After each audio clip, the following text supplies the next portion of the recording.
Hi again, everyone. It's Kayla from Soul Deep Success Coaching. And this week I've been thinking about inspiration and motivation. So I have a little bit of a confession to make. Nothing that I have been recording recently has felt quite right for this week. I've been having trouble feeling inspired to talk about a particular topic. And I find that when we're struggling with inspiration, that makes it hard to feel motivated to work on a particular project. It makes it harder for us to connect to whatever it is that we're working on. However, there are a few things that you can do. Have you ever noticed or heard that whatever task you're working on will expand to fill whatever time you give it? This is true, but we can train our brains with a little bit of structure so that they start feeling incentive to produce something in the time block that we give them. This is a trick that novel writers have been using for years. Rather than waiting for that stroke of inspiration, which, if you're like me, comes sporadically and never when you need it, and it can really make you feel like you're just sitting there tapping your pencil on a table, waiting for something to strike you. That's not a good way to work on a project. If you wait until you feel inspired to work on something, you may never finish it. But if you use this writer's trick, they say to set aside a block of time each day, and that's your time to write. That's the time where you sit down and write out whatever comes to you. It may end up being something that you never use, but it's a way to get your brain to say, okay, this is the time that I write. This is the time that I'd better produce something. And you can use this in whatever type of work you do. You set aside a specific block of time, and maybe that's your brainstorming time or time when you come up with new ideas. This is my little creativity block for the day.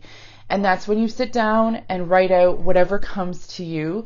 Give yourself a topic or some sort of outline, and whatever comes to you, comes to you. And even if just one thing is able to spark an idea that you can use, that was useful time. But if you sit down for a whole day and say, I'm gonna sit here and wait until that magic thing comes to me, you're gonna be sitting there all day. If you give yourself just half an hour or an hour, whatever time block works best for what you're doing, then your brain says, okay, I don't just have all day to work on this. Now, there are going to be times where you feel stuck, you feel overwhelmed, you feel like there's no way to move forward on something, and it just feels draining to you. You don't feel connected to it. That's when you do need to step away a little bit. Now, be careful about what you're stepping away to. There are activities where your subconscious is working in the background, and all of a sudden a flash of inspiration might come to you, or you at least have something that's going to point you in a useful direction. Try to avoid activities that are going to numb your brain. So try not to use social media or Netflix or video games or things like that for those times when you're trying to get your brain to start going again. I would recommend things more like going for a walk or doing something like yoga or meditation if you're into those sorts of things, or reading an inspiring book, or for me it's playing a musical instrument.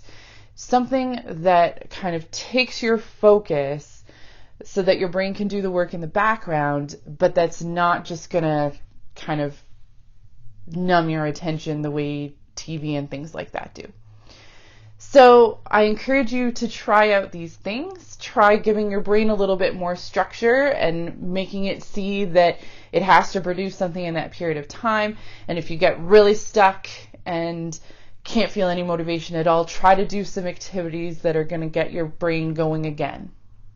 If you would like to talk about any of these things, or if you need someone to talk to in this crazy time of quarantine, please reach out to me. I'm always here for you, and I will see you again soon.